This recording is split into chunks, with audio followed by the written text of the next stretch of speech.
Hi, everyone. Welcome to our keynote session. My name is Andrea Fatona, and I am an instructor at OCAD and the director of the Center for the Study of Black Canadian Diaspora at OCAD. And it is my delight to introduce our keynote speaker, Moran, from U of Vic, whose the title of his presentation is Taapwaywin, a podcast series, Deep Conversations and Crossing Forms of Knowledge. I'm going to read you just a brief one-sentence bio for Rai, and then we'll start the session, after which we will have at least 10 to 15 minutes for Q&A with the audience. So Rai Moran is widely recognized as a visionary leader for building and sustaining relationships that advance equity, diversity, inclusion, and Indigenous rights. As a founding director of the National Center for Truth and Reconciliation, he was responsible for laying the strategic foundations for the organization while working in close collaboration with national partners to advance its mission, vision, and mandate. Thank you. In this keynote presentation, Moran will discuss his efforts to build relationships between scholarly and Indigenous communities in order to share knowledge that exists in both communities. Rai, welcome and thank you.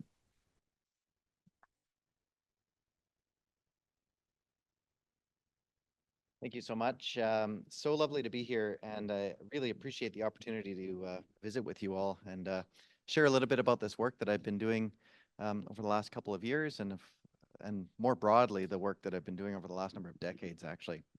So as you heard, my name is Rai Moran, Dishnakas Wapikanu, Mikanakto.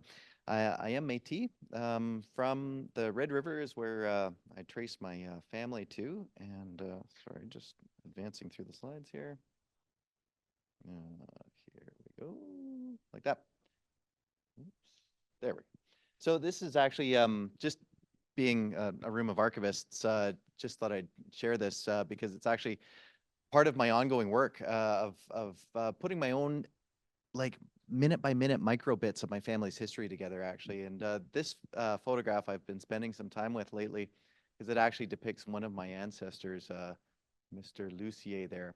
So my family background are the Todds, the Morans, the Deloriers, and the Luciers, actually, putting me in relationship with actually Loretta and others from that community.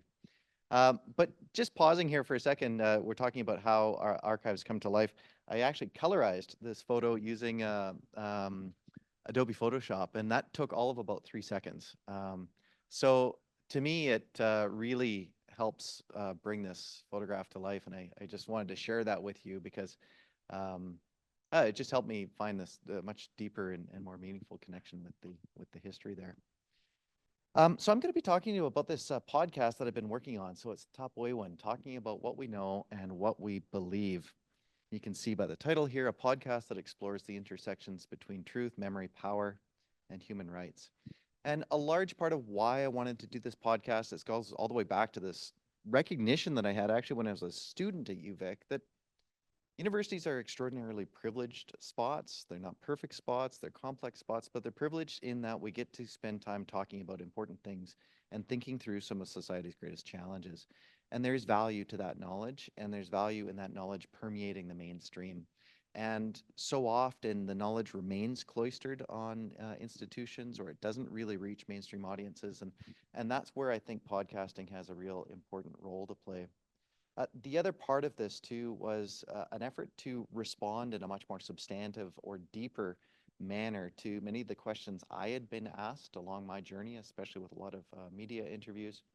And lastly, it was an honoring and remains an honoring of the people that I spoke with, because my fundamental belief and this whole talk that I'm going to give is based on the belief that these people that I'm visiting with are really, really exceptional humans, and they have some really important things to say. And I hope as many people can spend time with them as possible, because I feel so privileged to have spent even just a little bit of time with them. And actually, some of these folks I've spent a lot of time with as well. So as far as the team goes, I've got a very small team working on this, but some really incredible talent. Karina Greenwood, Cassidy Vilburn-Barakis is our editor. Karina is our producer, and Mateus Terra does the mastering. And just broadly, very quickly, podcasting is not new news in Canada. It's actually one of the most incredible sort of art forms right now, I think. There are world-class podcasts being created by Indigenous peoples. Connie Walker in the middle, having won Pulitzer, Peabody, and is now Time Top 100 People of the Year. You know, it's amazing how much incredible content is coming out of Indigenous communities across the country, and this is just one of the podcasts. So today we're going to visit with some of these people that I talked to during my journey. So we're going to hear from, well, Robina Thomas here, our Vice President Indigenous. We're going to hear from Marion Buller. We're going to hear from David Patterson. David Patterson has had a very big couple weeks. He, with the recognition of Haida title, he's been counsel to the Haida Nation for decades now. And part of the podcast just touches on that a bit. My very dear friend, Elder Norman Fleury. Paulette Steeves, we're going to hear from briefly. I think Val makes a very brief appearance. Elder Dr. Barney Williams, residential school survivor. My friend Carrie Newman pops up for a second here. And I feel like I'm missing somebody. I think that's pretty well who we're going to hear from in this listening session. I had this grand plan that I was going to play you really nice visuals of the podcast. I think we're still going to do that. But just for context, we're at about episode 6 right now. So this particular visit that we're going to have, I'm going to play you content from 2 episodes, primarily episode number 1 and episode number 6, actually, the burden of proof. Yeah, so really on the technical side of things, what I'll do on the Zoom call is I'll switch over to playing the actual audio. The reason why I want to play the audio and I want to show the audio actually is it's perhaps slightly esoteric, but if we can imagine, for those of you that have worked with audio, I mean, each one of these tracks here, this is actually another song that I'm working on. So this is a lot of MIDI, which is not audio. But when we record audio and when we see it depicted on the screen, we're actually seeing something really, really important. We're actually seeing the physical and digital representation of breath. It's actually something very intimate in many ways, and it's very personal. And I think it's exceptionally powerful that way. And that's where, when I think about oral history or working with oral content, it's tangible, it's intangible, but it's deeply spiritual, actually, because when I work with some of these audio clips, I mean, we've already heard about those that have passed on already, and we have these remnants of them. And sometimes I really think about it as visiting with these people that are extraordinarily important to me. And I see their essence really manifest in these little audio waveforms. And it's not just the voice, because of course, as so many of these elders and other elders have said, you know, the longest journey is from the head to the heart. And a lot about what we're going to be hearing in this podcast is how to speak truthfully, how to represent that truth in a good way. So it's not just the representation of the voice, it's actually a representation of the heart. So that's why I wanted to show the screen, because it's almost, you know, that digital physical representation of something very, very beautiful, I think. You'll hear some music along the way. I did write the music for this. That's a whole other longer story. I was going to do some sort of stuff with the music, but my technology didn't work for me here. So moving on, let's see if this actually works now. And we're going to give it a listen. So this is going to run for about a half an hour. So we're going to have a little half-hour listening session. There is residential school references made during this presentation. So there's not anything direct on survivor experiences of particular abuse or anything like that. but there is some conversation about the broad context of residential schools, some words from some of the commissioners. We do hear from a couple of survivors. We do hear about what survivors went through as well. So if you need to take a break, please take a break. There's a bit of a notice at the start of the podcast as well that references that. Okay, so here we go. So I'll see you in about a half an hour or so. This episode contains All right. discussion of Canada's residential school system. Please take care while listening. Resources for support are available on our website should you need them. On May 31st, 2015, I was walking towards City Hall in Ottawa, surrounded by a crowd of tens of thousands. As far in front of me and as far behind me as I could see, survivors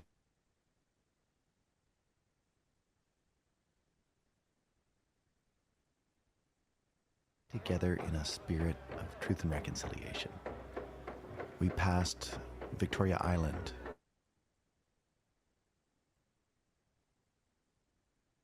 where millions of hard-fought-for documents poured over by the TRC staff were still housed. Past the Supreme Court of Canada, where in a few short years we'd be debating the fate over the preservation or destruction of residential school records. People were holding signs reading, "We are all in this together," and "It's time for hope." The feeling of the past, present, and future coming together was almost tangible. This walk for reconciliation was part of the events that closed the Truth and Reconciliation Commission, a culmination of over 6 years of work documenting the truths of residential school survivors through thousands of hours of statements, millions of documents, and countless events across the country. Days later, I was standing in the back of a packed banquet hall in an Ottawa hotel, awaiting the release of the Commission's findings. Sage and sweetgrass smoldered in bowls in front of the hotel, while spontaneous round dances erupted in the lobby. People crowded into the room. Some sat on the floor, while others spilled out into the hallway. Gathered there on that historic day, we watched the commissioners take the stage and listened as Commissioner Murray Sinclair released some of the most devastating findings. In Canada. And today I stand before you and acknowledge that what took place in residential schools amounts to nothing short of cultural genocide. Listening to the coverage of this event, many across this country learned for the first time of the genocide committed by the Canadian settler state against Indigenous peoples and the role residential schools played in that violence. It was nothing less than a systematic and concerted attempt to extinguish the spirit of Aboriginal peoples. But as the survivors have shown us, they have survived. They are still here. These were hard truths that shocked many across this country into awareness about Canada's human rights record. But it also highlighted the strength of survivors, their courage and dedication to truth-telling, and how Indigenous peoples were succeeding in holding the churches and government to account. Addressing the crowd and the country, Commissioner Sinclair described the challenge that lay ahead. We must endeavor instead to become a society that champions human rights, truth, and tolerance, not by avoiding a dark history, but rather by confronting it. To become this society, we need to bear witness to the past and to join in a vision for the future.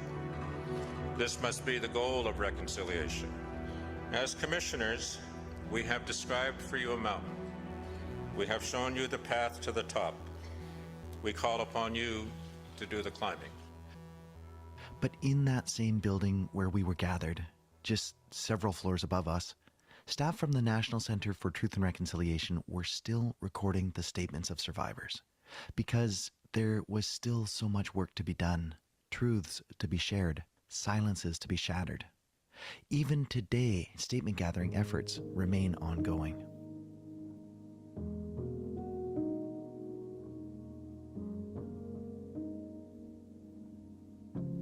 In this podcast, we'll hear from a diversity of Indigenous and non-Indigenous voices from across Canada and beyond.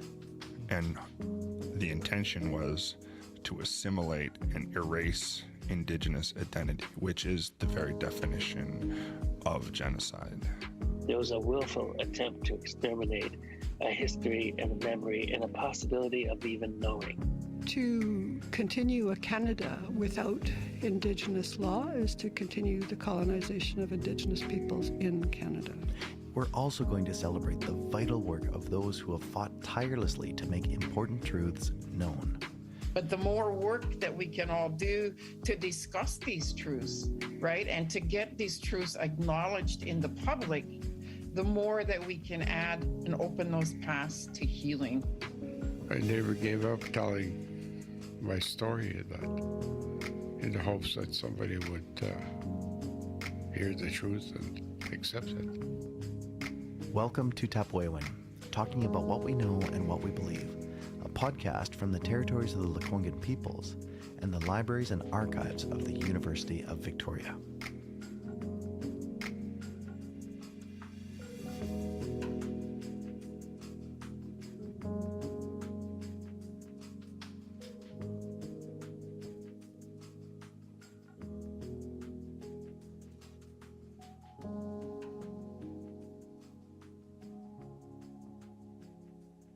For Canada, the huge wake-up call is that we don't have an issue telling the truth. Yes, the federal government and educators would never speak about it, and it's been erased from history, and now we're unerasing that history.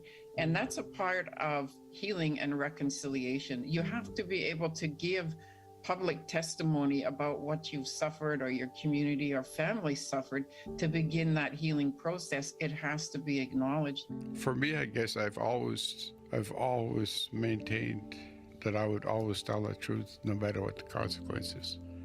If I had to pay a price for it, then so be it. And I think in witnessing that with my granny and grandpa and all the elders that I met and how they sometimes would talk about stuff that was really hurtful, but at the same time, they said, we have to do this. We have to tell the truth. For her PhD dissertation, Robina interviewed 13 Coast Salish women.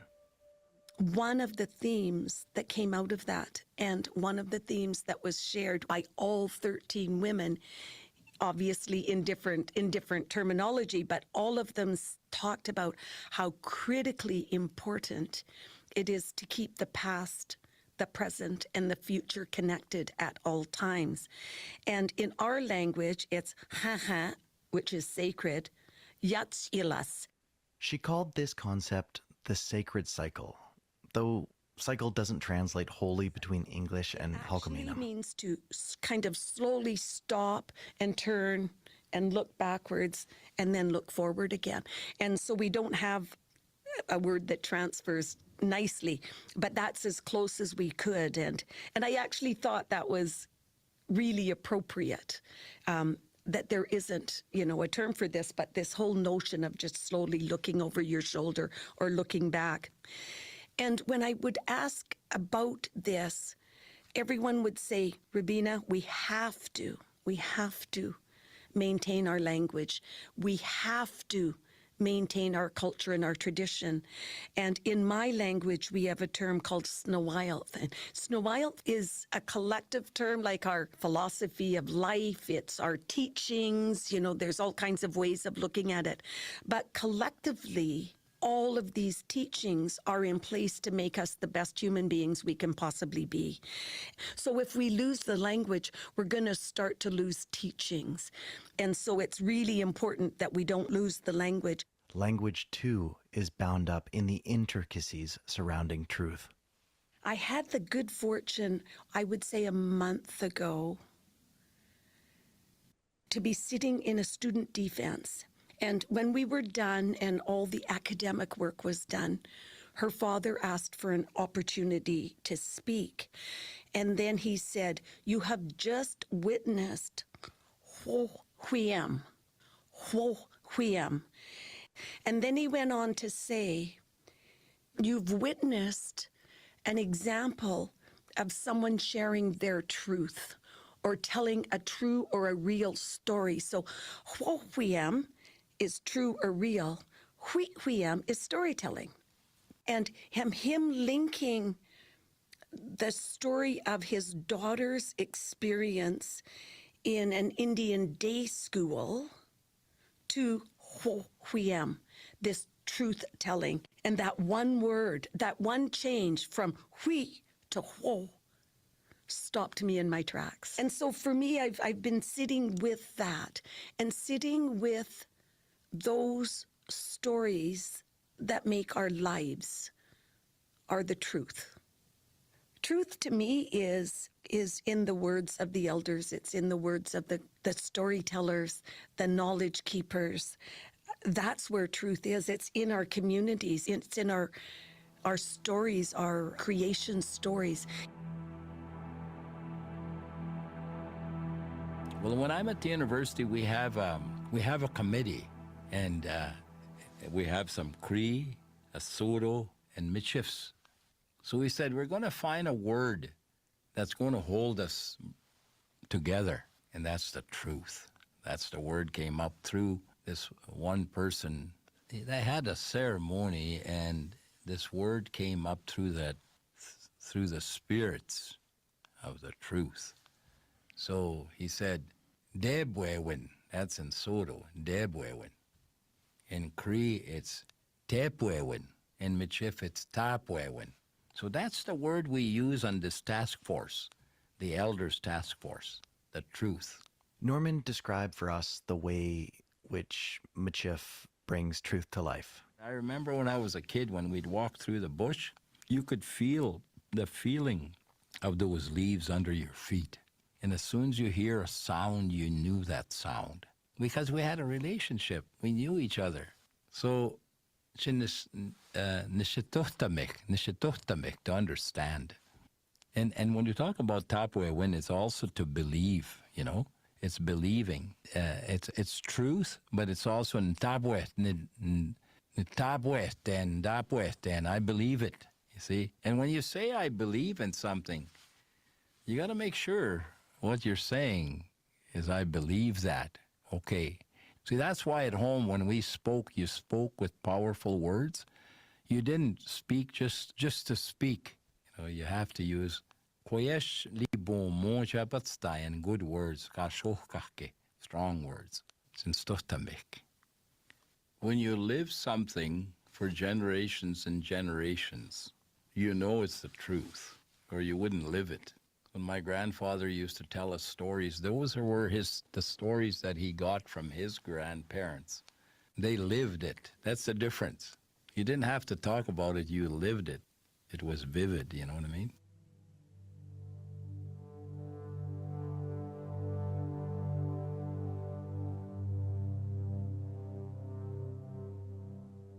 I think so much of what we're talking about here is our responsibilities, their ways of walking in the world, their truths that we see, there's truths that we uphold. And I don't know, I even personally reflect back on some of the teachings from dear elder Sylvia from back in Winnipeg. And she always reminded me, Waywine, walk slowly.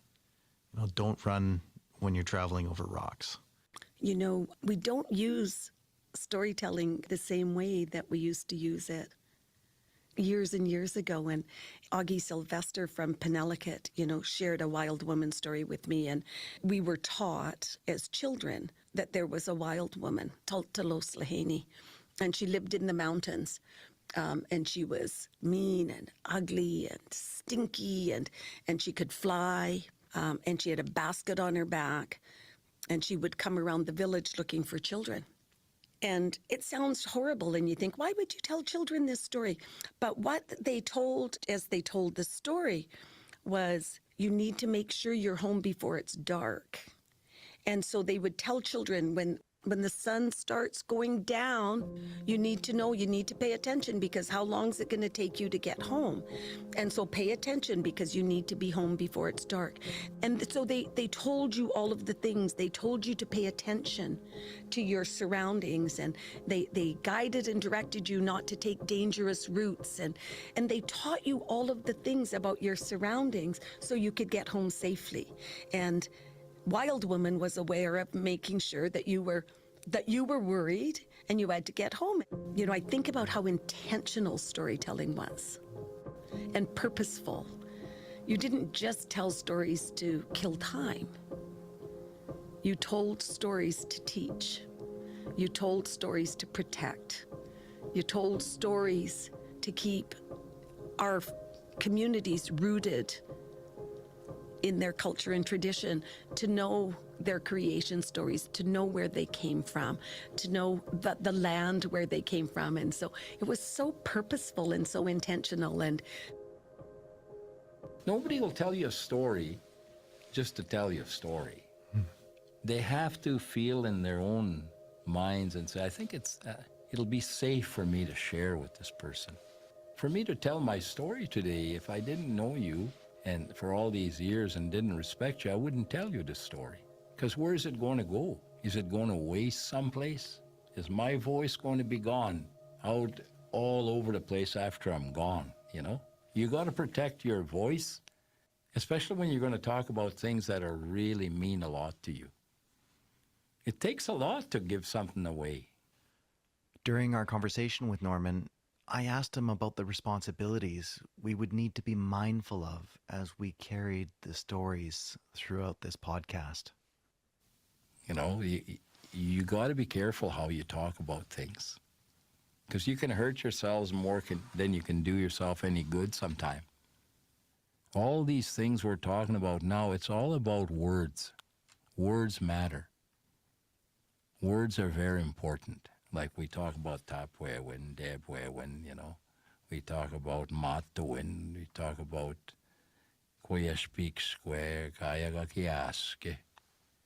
You know, all these words you talk about Koyashpik Square, Koyashachemo, Kaoyak Pahpehe, Kaoyak Chamatchemat. So they talked about Koyashpik Square, to speak right.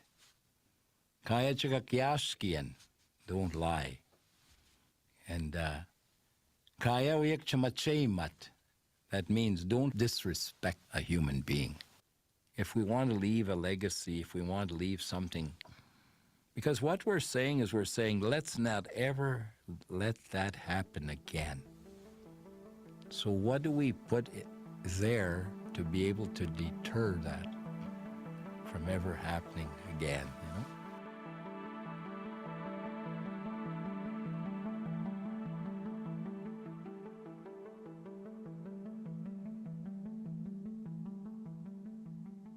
In 1987, the Gitxsan and Wet'suwet'en First Nations took the province of British Columbia to court to assert their sovereignty and inherent rights to their traditional lands. This historic case, now known as Delgamuukw v. British Columbia, ignited after the BC government allowed clear-cut logging on Gitxsan and Wet'suwet'en lands without any consultation. It was sort of an indicator of where things were at that point. There was simply, the province denied that there ever were any Aboriginal rights or titles.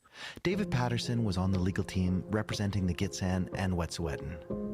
One of the first major hurdles they faced in court was getting the Canadian legal system to recognize Indigenous oral histories as evidence, something that had never been done before. There was an attempt to actually demonstrate to the court the validity of oral history through scientific evidence. They recounted a house story from the House of Maadik, a Gitxsan oral history, or Adwak.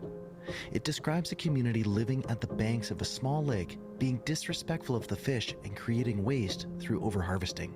And in response to this misbehavior, a giant grizzly came tearing down the mountain slope towards the lake, ripping up trees and causing all level of mayhem, and crashed into the lake, and the lake over onto the village, wiping it out. Next, the team brought in some experts. One was an ethnobotanist who did testing at the bottom of Seeley Lake, and one was a geological expert who also did testing. And both of them independently came up with results that there had been a landslide into this lake some 4,300 years ago. I think they came in within 50 years of each other in terms of the description of what happened. And we also had a witness who had been an eyewitness to a major landslide. and described what it sounded like and what it looked like. And that very much corresponded to what the adult described. The team explained to the judge that the story was a description of an event that had been passed down over centuries. The judge had some trouble understanding what to make of it, and the lawyer who was speaking at the time said, well, if you were watching it, you might call it a landslide. And if it was an insurance agent, he might have called it an act of God.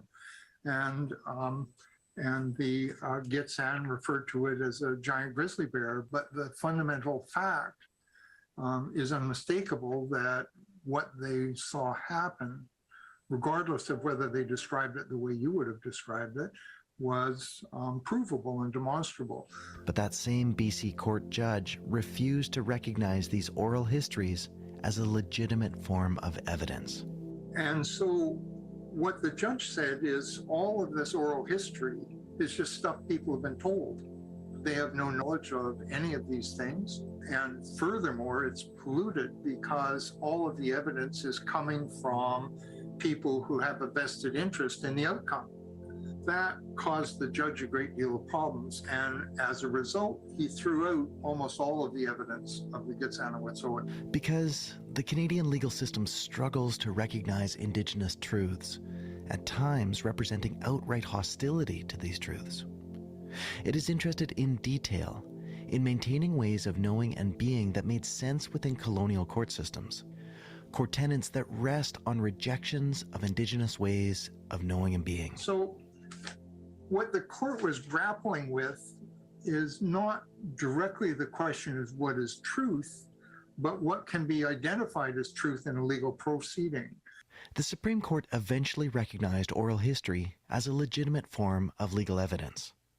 But this case still represents the hostility towards Indigenous knowledges and histories within the colonial legal system. Up until that decision, there was an enormous handicap for Indigenous peoples attempting to bring materials before the court, simply because the European court system was not suited to the reception of the kind of evidence which was valid among Indigenous peoples.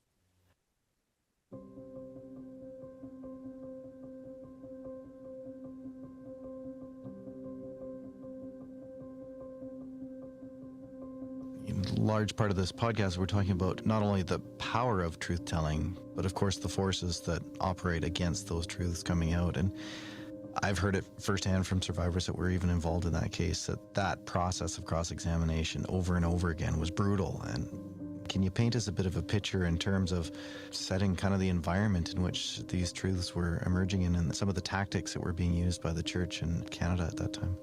Well, I hesitate to use tactics because lawyers were doing what lawyers always do. They go to win cases and they ask questions and they try to get clear and consistent answers, but a bit of the same kind of story in a very different way that you had in Delgamuukw, and that is you have people who have no written records of what happened to them. So there was very little contemporary evidence, and you have people recalling traumatic experiences that happened decades earlier. As children too, right? As young children. I had cases going back to the 30s, you know.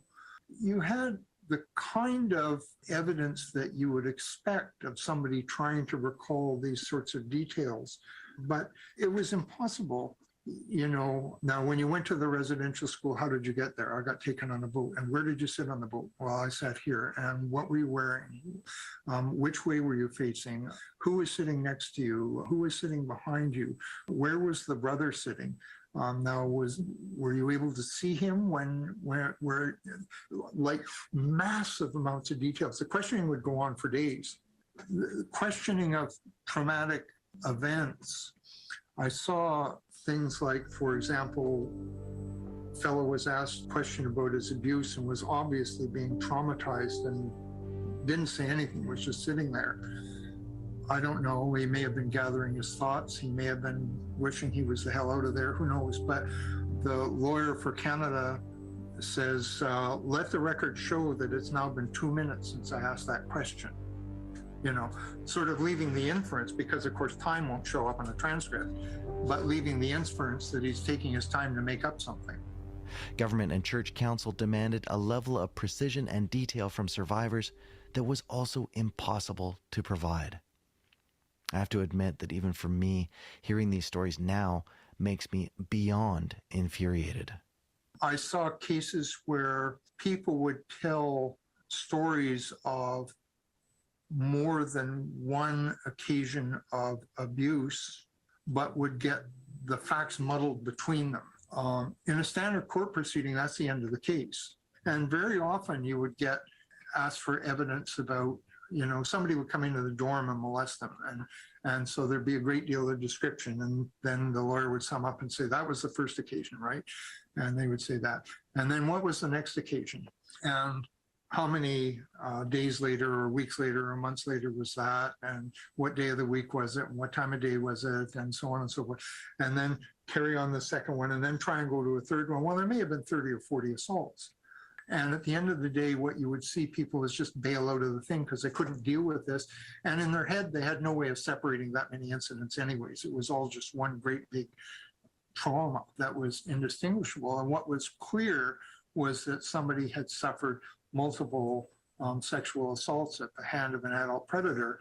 And so this whole process became enormously traumatizing for individuals because they would walk away from it feeling like somebody was accusing them of being a liar, you know, that they weren't believed. And it was very, very difficult and required a great deal of courage to essentially put their way through that. But the denial of someone's truth is also a form of violence. Was a very, very difficult case. It was very hard on the plaintiffs. It was aggressively fought and they were aggressively cross-examined.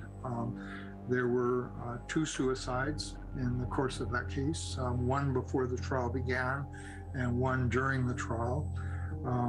So it was a very tough haul for people, and it can't be said enough the weight that those people took on their shoulders, because they eventually set a pattern, for better or worse, which became the foundation for the ultimate settlements that occurred later on. As a mechanism that supported and justified domination for so long, the Canadian legal system was simply not equipped to handle with care the nuances of residential school survivors' claims. European laws and practices that had been weaponized to suppress Indigenous rights were used again within the courts to diminish, challenge, and poke holes in the lived experiences of residential school survivors. The truths of survivors were questioned simply as a matter of course. And there's a difference between detail and truth. And what you heard at the TRC, and you recognize it when you see it, is truth. But the court doesn't function that way. The court is functioning on the basis of evidence and what precisely has been proved and not proved. And it was a particularly unsuitable environment for bringing these kinds of cases, much as the court has largely been an unsuitable place for handling Aboriginal rights cases, though it's become more open in recent decades. When details vary, how do you get to the essence of what is true? And what does it mean for something to be true?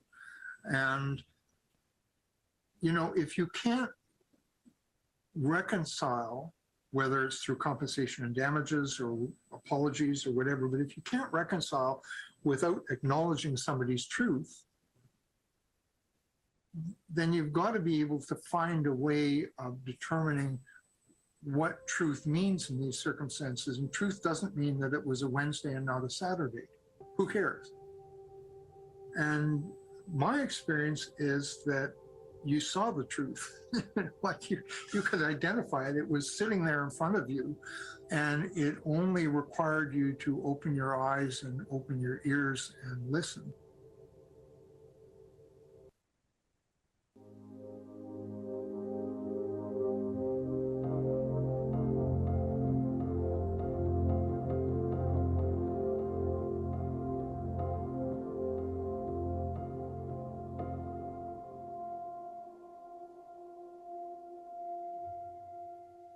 What a journey, hey? And it's not over yet. It's not over yet by any means. Speaking with Marion, it was disappointing to hear that many of the difficulties we experienced at the TRC in trying to gain access to records persisted when the National Inquiry began their work. Oh, accessing evidence, always a problem. With the TRC, with the work we did at the National Inquiry. The greatest difficulties the inquiry experienced were with the RCMP, which accounted for 39% of all unsolved cases reviewed by the inquiry. The Government of Canada resisted disclosing necessary RCMP documents, and many of those received by the inquiry were effectively meaningless because they were so heavily redacted. The government also provided the inquiry with a production schedule that saw some files compiled and ready almost 2 years after the inquiry's closure. Considering the government also refused to grant the inquiry its requested 2-year extension, this production schedule was a major roadblock to truth-telling efforts. When we were doing our work at the National Inquiry and requesting documents, I knew from the get-go that we weren't going to get a lot of it. I just knew, because that's how government works. I knew that from being a lawyer. I knew that from being a judge. And I knew that there would be hoops that we would have to jump through to get documents, and even then we wouldn't get all that we wanted or needed because of fear. And why? Why does that happen? Fear. It's just fear of being caught out, fear of transparency, fear of the truth coming out, of people knowing, of the public knowing what actually happened. Because if people don't know, they can't hold you to account. And I mean, speaking from firsthand experience, it was emotionally expensive too. Like the emotional labor associated with this, just the level of frustration, the feeling of just sometimes not winning. It was, you know, it weighs on, it weighs, I think. It does. Yeah. It does. And that's part of the strategy. Mm-hmm. And I think the saving grace that I had through the work we did at the National Inquiry is knowing that. The strategy is just simply to wear you down.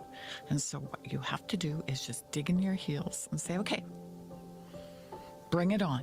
While there has been some progress in recent years improving access to important government documents and information, reflecting back on my own efforts to gain access to records, there's still a resigned realism that I hold that is very similar to what Marion describes.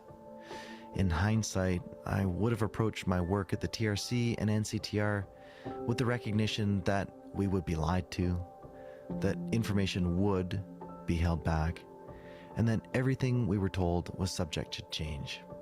If I were to start all over again, I would be guided by the knowledge that withholding information is one of the oldest games in the book, and the bedrock through which powerful institutions maintain their authority.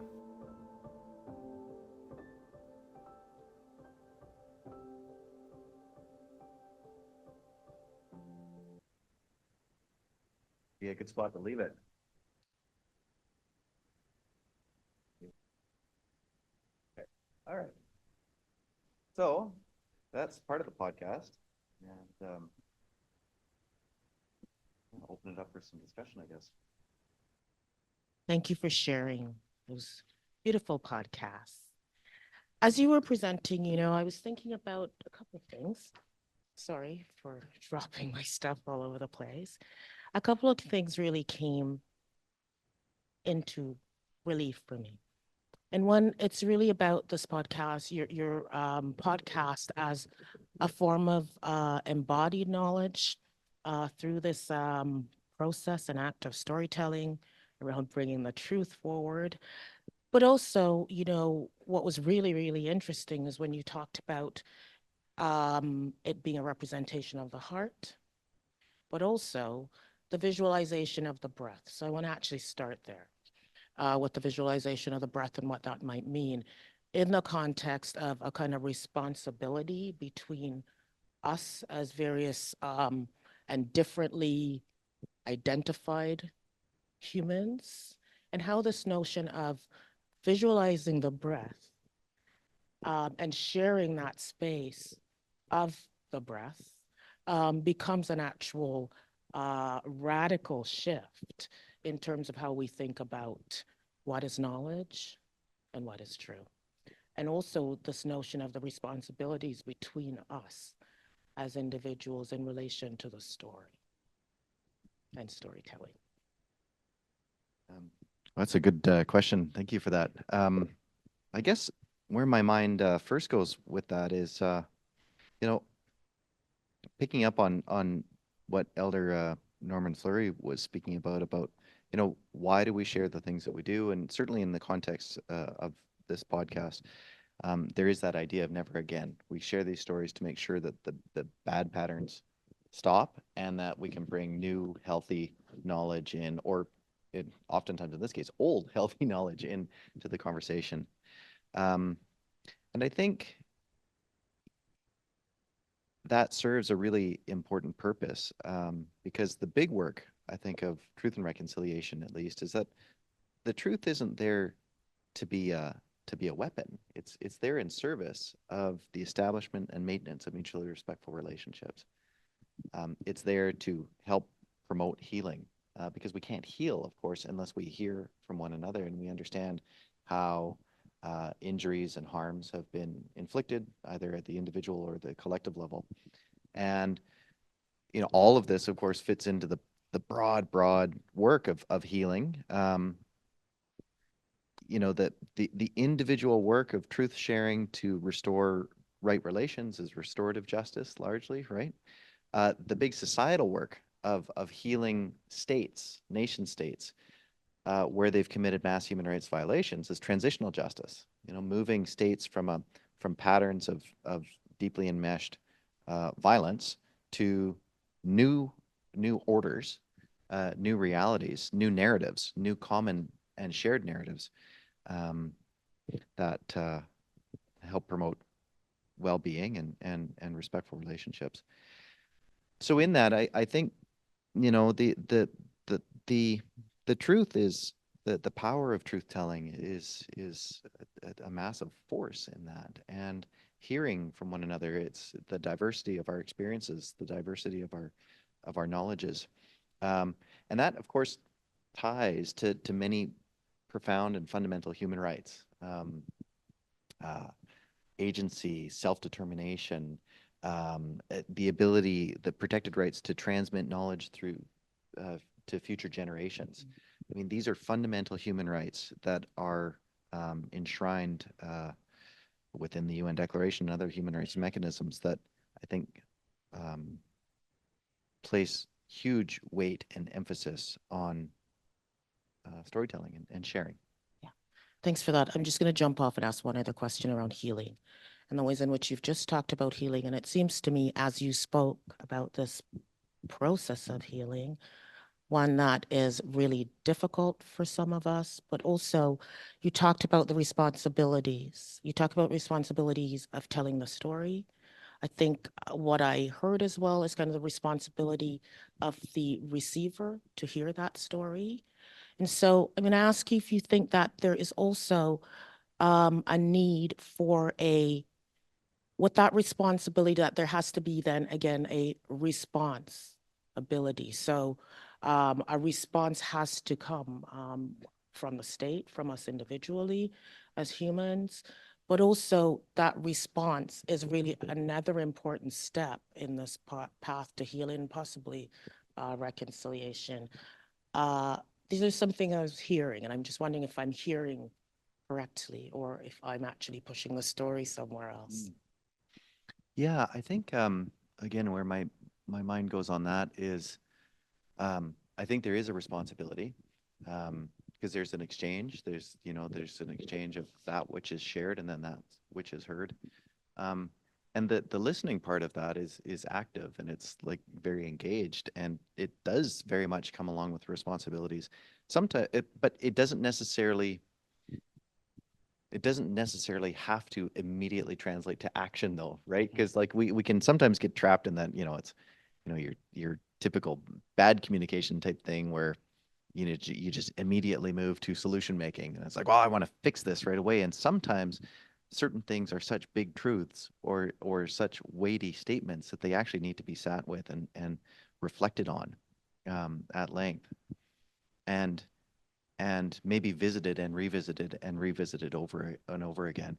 And I I see that even in my own, for example, my own engagement with, for example, the TRC's reports. Now those are print format, they're written, but there's a lot of Indigenous knowledge woven throughout those reports. And as I learn more, I also see more within those reports, and I can go back and it's this kind of continual process. And I think that's where creating records like this are important, because they allow a visiting and revisiting. Because in the process of learning and unlearning, it takes time to unwind things in our minds, sometimes that are very deeply enmeshed with a whole bunch of other encumbrances, I guess.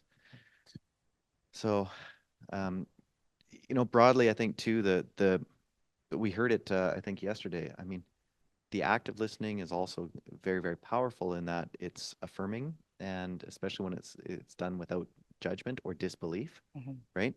That's very important, and so much about what the TRC's work was at its essence was giving people the opportunity to speak who had not been listened to before, and presenting that in an environment, or creating an environment in which it was safe to do so, and then when shared, was believed, validated, and taken as a gift, even if it was very, very painful. Right.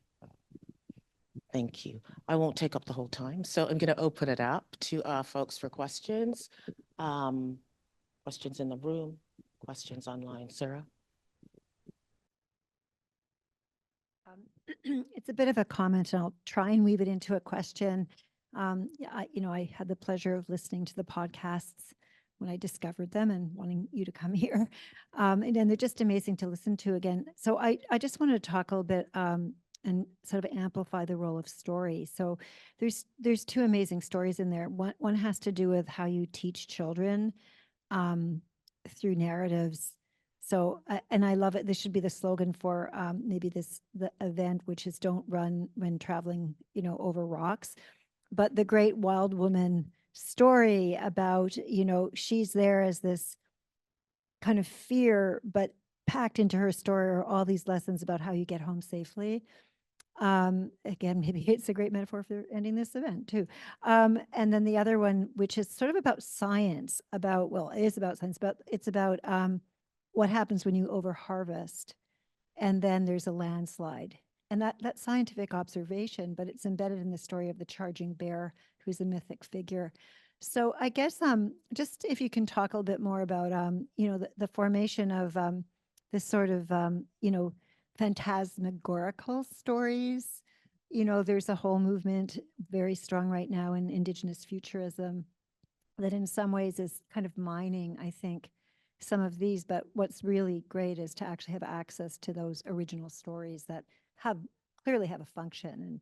And do you see the role in a way of Indigenous futurism and sort of contemporary storytelling as also having that kind of function? I guess that's my question. Yeah, I think the futurism work is, I think, really really fascinating. It's really interesting, and it's quite liberating in many ways, because we can imagine multiple realities, which can be at once hopeful and optimistic and terrifying and cautionary. And I think that's also what we heard in these stories too, was that relationship between the cautionary tale as a reminder to do better or act right in the present, right? Because and there's, I'll bungle it, but I saw this great reflection on kind of dystopian novel writing, and there's three questions, and this is where I'm going to bungle it, but I'll try to fumble my way through it. You can ask about the future. What happens if this continues? You can create entirely new scenarios, and there's another one. So there's the bungling, but there's like the future is always somehow connected to the present. That's what Robina is also talking about, that sacred cycle between the past, present, and the future. And in all of this, we ask ourselves, well, why are we doing this? You know, why do we do the things that we do? Does it leave tomorrow's in better shape? And certainly when it comes to, you know, these fundamental questions of respect and respectful relationships, I mean, there's two really fundamental questions that we've got for our future. One, how are we all going to get along? How do we live respectfully with one another as humankind? And then two, how are we going to live respectfully with the earth? And I mean, those are the big questions, and we haven't figured those out at all yet. And that's where I think when we work back from those questions and we look at the benefit of the information that we've had in addressing, you know, the solutions to trying to find the pathways to those respectful relationships, that's where diversity is actually critically important, because we know what we've been doing up to this point hasn't been working. Right? So now we need as many heads around the table as is possible. And that's actually where, you know, we can look to the past and see what's working, what's not, you know, and we can also very much, and it's not picked up in this particular sharing of the podcast that I did, but very much look to the reality that we need to create new solutions as we go. We got to kind of make it up as we go, because we're confronted with challenges that we haven't necessarily seen before. Any other questions in the room?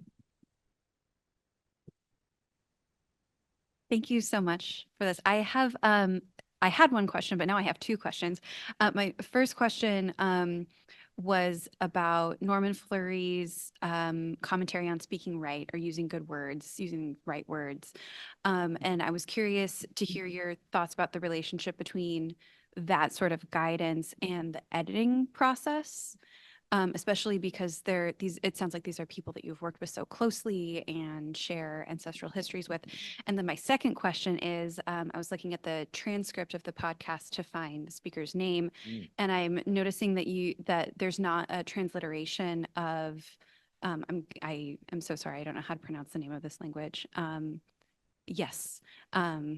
But I was just curious if there is a reason for that, or if you have any insights about how Indigenous languages are treated in this oral medium. Yeah, so answering the first one about the care that has to be taken with something like this, so that's built right into the process, really. So the consent process that we have is we give everybody the opportunity to listen to it before it goes out. And some choose that option and some choose not. So say somebody like Norman, he was like, oh, no, you know, I trust you. It's good. Just take good care with it. And others have asked for some minor revisions, and others have asked for some additional, more substantive revisions in terms of how things are presented. And that's good. That's very, very healthy. This isn't really journalism per se. It's trying to present these ideas in a very authentic manner that is consistent with what the person's goals and objectives were when they shared that information with us.